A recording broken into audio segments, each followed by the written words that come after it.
ভাই যা করার আপনার কথা শুনেই তো করছি আমি। তোরে আমি রাখমু, তোরে আমি বিশ্বাস করমু, আমার সব কথা তোরে কমু। পরে আরেকটা মানুষ আয় তোর কাছে যখন আমার ক্ষতি করতে কইব, তখন কি তুই আমার ক্ষতি না করবি?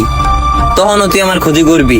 যেই সাপ নিজের মালিক রে কামড় দেয়, ওই সাপ অন্য কাউরে কামড় দিব না, এটা তুই কোনো গ্যারান্টি দিতে পারবি? কারণ তোর ক্যারেক্টার সম্পর্কে আমার ভালোভাবে জানা আছে।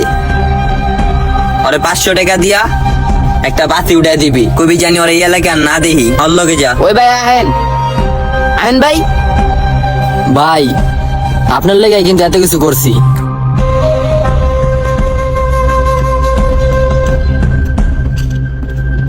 যে মানুষ মানুষকে অন্ধবিশ্বাস করার পর ওই মানুষটা ওই মানুষের বিশ্বাস ভাঙতে পারে, সেই মানুষ যদি আপনার হাতে পায়ে এসে ধইরা বললে আমারে বিশ্বাস করেন, তাহলে আপনি ভাববেন আপনি দুধ কলা দিয়ে কালসা পুষতে আছেন। ও আপনার থেকে ভালো কাউরে পাইলে তখন ওর স্বার্থের জন্য ও আপনার ক্ষতি করে চলে যাইব।